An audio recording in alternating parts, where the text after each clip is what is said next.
Qué difícil para el sembrador en estos tiempos es traer una imagen de profecía, imágenes que se han perdido, imágenes que la gente rechaza, porque cuando se habla de profecía, y ese es el trabajo del sembrador, sembrar un conocimiento que tenga validez. Cuando se habla de profecía se habla de muerte. La gente no ha visto la profecía como una revelación. Yo vengo del lugar donde están escritos los libros dorados. Traigo aquí un libro que ustedes conocen, la Biblia. Pero esta Biblia es muy importante porque fue escrita o corregida o revisada hace mucho tiempo. La Biblia Cipriano de Valera. Este hombre tiene una historia que aquí no la voy a contar en este momento, pero simplemente los voy a conducir.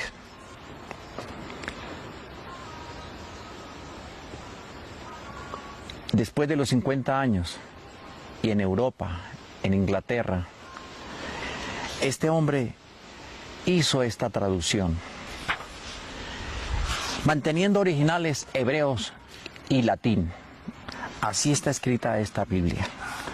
Cipriano de Valera entonces, y por eso es que tomo esta Biblia como el punto de partida, para que nosotros tengamos realmente un horizonte en lo que significa el conocimiento más anterior.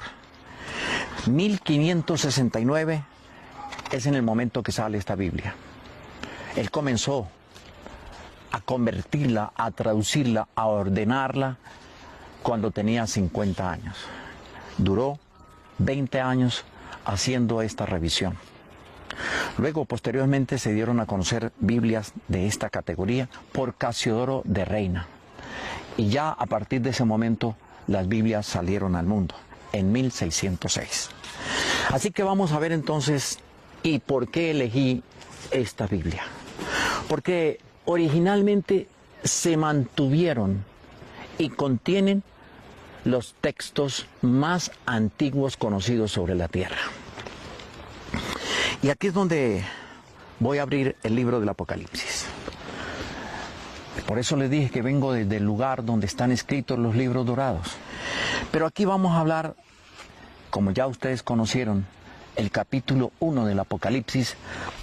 Y en esta Biblia de Cipriano de Valera, que viene casi original, donde están escritos los libros dorados, vamos a ver el segundo capítulo del Apocalipsis. Y en este capítulo del Apocalipsis, como ya vimos el primer capítulo, tenemos que hablar de las 7 iglesias del Apocalipsis. Por eso dejé claro, allá, en la introducción del primer capítulo, que las iglesias no estaban en ningún lugar, porque las iglesias son esos 7 centros, logosoles que tenemos por dentro, que aquí se llaman iglesias, y que de acuerdo al antiguo hebreo y el copto inclusive, no son iglesias de Asia. Entonces, está escrito aquí que escribe el ángel de la iglesia de Éfeso. Éfeso, y aquí tengo que levantarme, porque es que así funciona. Éfeso sería entonces la primera fuerza o centro pensante del espíritu, y es la que contiene lo que nosotros llamamos el sexo, la reproducción de la humanidad. Y aquí nos hace unas terribles aseveraciones de exigencia en este libro dorado. Que esta iglesia es la que tiene que recibir esa información. Y que esta iglesia es la que al recibir esa información se perfecciona. Porque aquí inclusive se le quita esta estrella a los que se corrompen allí, a los que son demasiado sucios en el mundo con el sexo. Miremos lo que está sucediendo hoy mientras yo grabo sobre los libros dorados y el Apocalipsis. Sodoma y Gomorra está desatada sobre la tierra. Las leyes de los políticos y de las naciones le han dado paso al homosexualismo y a la corrupción del lesbianismo en toda la tierra. Ha sido aprobado por las leyes de congresos y gobiernos. Y aquí, en este Apocalipsis, le quitan esa estrella o esa luz a aquellas personas de la tierra que hayan corrompido ese lugar, esa iglesia, ese templo. Templo de Éfeso. Dice entonces el segundo versículo: yo conozco tus obras y tu trabajo y paciencia, y sé que no puedes soportar a los malos, y has probado a los que dicen ser apóstoles y no lo son, y los has hallado mentirosos. ¿Cuántos hay, santos inclusive, dentro de las iglesias que hicieron conventos y tienen este chakra o esta iglesia prostituida, corrompida? Miremos todo lo que sucede con las iglesias. Cuántos niños, cuántas niñas han sido violados dentro de las iglesias. Y cómo se predica el evangelio de la salvación de Jesús, teniendo en cuenta que están totalmente sucios y corrompidos, con grandes crímenes que la humanidad en este momento reclama. Los han juzgado y no son apóstoles. Están sucios, corrompidos, porque es el pensamiento de ese ángel, la condición inteligente de ese ángel que juzga a la humanidad en el sodomismo que hay sobre el planeta Tierra actual. Recuerden lo que les dije en el primer capítulo del Apocalipsis. Es que el Apocalipsis no era para el tiempo atrás, es para hoy. Y por eso el sembrador sale a sembrar semillas de luz, verdades eternas. Porque ustedes no conocían la aplicación de estos conocimientos. Es más, si alguien en algún momento los llegó a conocer, los ocultó. Y allí la perversidad del mundo al no conocerse esta aplicación de estos conocimientos dorados. Y vamos al versículo 3. Y has sufrido y sufres, y has trabajado por el nombre mío y no has desfallecido. Estamos hablando de centros vitales, hablemos del sexo, de los órganos de reproducción. Han trabajado muy duro. Ahí está la humanidad, cómo se ha reproducido. Pero ha sufrido. Cuánta violencia, cuántas violaciones a niñas, a niños, cuántas violaciones al mismo sexo hay en la historia de la humanidad. Veamos el versículo 4 de este libro del Apocalipsis. Pero tengo contra ti que has dejado tu primer amor, tu primera luz, tu primera claridad, tu primera verdad, la has dejado. ¿Qué es lo que significa esto? Desde niños, cuando crecemos, tenemos este cuerpo. Y este cuerpo nos dice a nosotros cosas maravillosas de poderlo usar al servicio de la luz y de la eternidad. Pero ¿qué es lo que hemos hecho con él? En algún momento nosotros nos enamoramos. Nosotros encontramos una persona a quien amar. Pero cuando nosotros decimos que amamos a esa persona, la queremos solamente porque necesitamos acostarnos con ella. Vulgarmente hacer sexo. A eso lo llaman amor. Eso no es amor, eso es rastrero. Entonces encontramos esa pareja y comenzamos a convivir. Y cuando pasa otra persona por allá, ya encontramos que tiene mejor cuerpo y dejamos ese amor que dejamos en aquella otra persona, la unión de las fuerzas de ese cuerpo.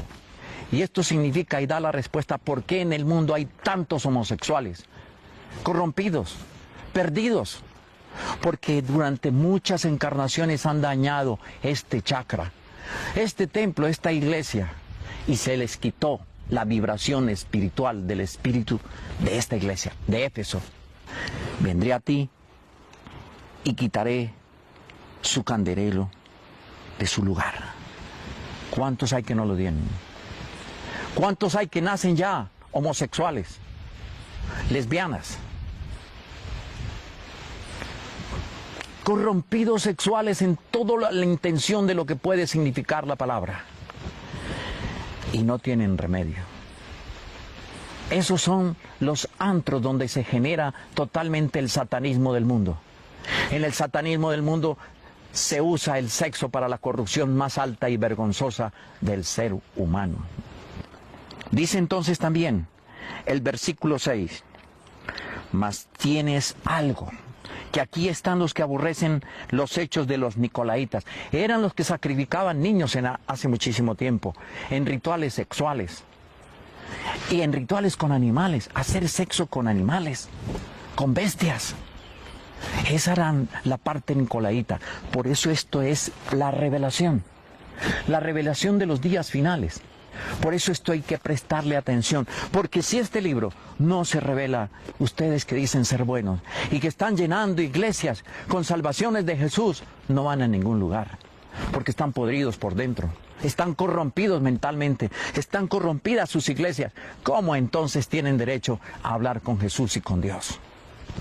Dice entonces que se aborrece a lo que aquí, en este lugar de este chakra, hay algo para nosotros, que esa fuerza también aborrece lo que se hace como los nicolaitas, esas grandes cosas horribles que se hizo en la antigüedad.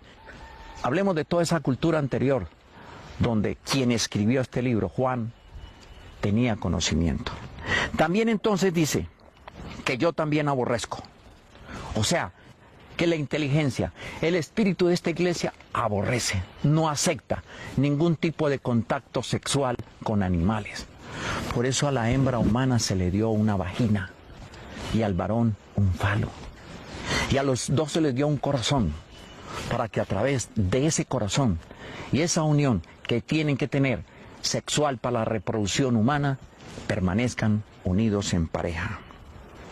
Leemos el versículo 7. El que tiene oídos, oiga lo que el Espíritu dice a las iglesias. O sea, dice a los 7 chakras que a partir de ese momento vamos a conocer.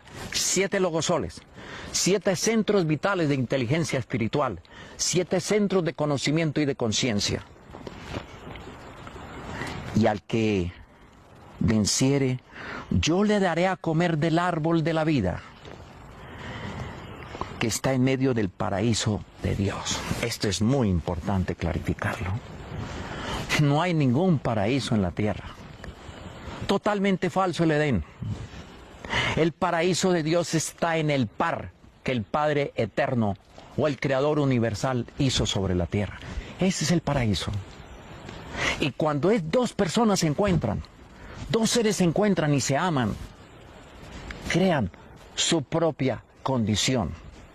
Y en ese momento es que se cumple esto. ¿Qué es lo que se cumple? Le daré a comer del árbol de la vida. Comienzan a encarnar juntos en siguientes encarnaciones y comienzan a procesar la vida del espíritu y comienzan a comer del árbol de la vida, encarnación tras encarnación, encarnación tras encarnación, y van aprendiendo. Se convierten en la pareja primordial y van encontrando ese paraíso que es el lugar de Dios. El par que se hizo no está en el Edén. Paraíso es la mujer y el hombre. Varón y hembra los creó. Aquí podemos entender por qué hay tantos homosexuales. Porque no tienen la condición de conocer el paraíso de Dios, el par que se hizo. Y entonces hoy en día aparecen las grandes leyes establecidas por gobiernos, inclusive por iglesias, que aceptemos a los homosexuales. ¿Cómo los vamos a aceptar si ellos no han aceptado la creación de Dios, que es el par que se hizo, la pareja, la divinidad, el hombre y la mujer? No podemos aceptar lo que va en contra de la naturaleza. Aquí está, se les quita su candelero de su lugar y se eliminan de la creación. Aquí comienza la segunda iglesia. En el versículo 8. Una iglesia que también es dorada, está aquí, un poquito más abajo del ombligo. Ahí está el centro vital de la segunda iglesia. Esa iglesia de Apocalipsis nos controla a nosotros todas las emociones, todas las cosas que nosotros hacemos en contra de otra persona o en contra de nosotros mismos. ¿Cuántas personas hay que sufren en el mundo por las cosas que tienen? Ni siquiera han aprendido que la vida aquí es pasajera.